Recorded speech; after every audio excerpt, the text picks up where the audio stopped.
Welcome to the Leaders Insights podcast. Today's episode, Why Data Culture Fails Before Strategy Does. Half of Fortune 500 companies have a chief data officer today, and half of those CDOs will be gone within 2 years. So what exactly is going wrong?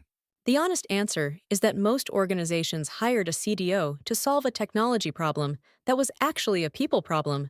They bought the data lake, they stood up the governance committee, and then wondered why analysts were still emailing spreadsheets to each other. The infrastructure was fine. The culture never moved. But culture is the word executives use when they can't point to something specific. What does a data culture failure actually look like in practice? It looks like a retailer I worked with earlier this year that had invested north of $40 million in a modern data platform over 3 years. Beautiful architecture. And when we interviewed frontline managers, fewer than 1 in 5 could tell you where to find the data relevant to their own decisions. They'd reverted to gut instinct, not because they distrusted data in principle, but because accessing it was slower than just asking a colleague.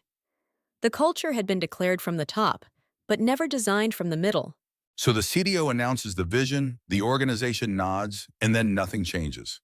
How does a CDO break that pattern without just adding another training program nobody finishes? You have to find the decisions that actually matter to people and make data the path of least resistance for those specific decisions, not a general literacy push, a targeted intervention. At Maersk, for example, their data leadership tied data access directly to the weekly operational review process that captains and port managers already lived by. They didn't create a new behavior, they embedded data into an existing one. Adoption went from theoretical to habitual, because the habit was already there. What about resistance from senior leadership? Because a CDO reporting to the CFO is effectively asking the CFO's peers to change how they work. That reporting line is itself a cultural signal. If the CDO sits under finance, the rest of the C-suite reads data as a control function, not a strategic one.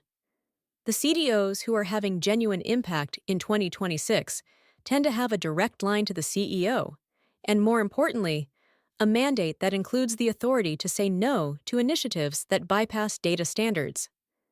Without that authority, you're an evangelist with a budget, not an executive with accountability. And accountability cuts both ways. How do you measure whether a data culture is actually improving? I track 3 things operationally: the ratio of decisions documented with data versus those made without it, the time from question to insight for a standard business query, and the number of data requests that come from business teams rather than IT. When business teams are pulling the data themselves, you're making progress. When they're still filing tickets, you're not. One thing a senior leader can do this week? Sit in on one operational meeting and count how many decisions get made without anyone referencing data. Just count. That number will tell you more about your data culture than any maturity assessment ever will. To go further, Leaders Insights offers strategic training programs, diagnostic tools, and an executive self-assessment designed for CMOs, CDOs, CFOs, and leaders aiming for board-level performance. Explore everything at mba-training.com. Thank you for listening to the Leaders Insights podcast. See you tomorrow for another episode.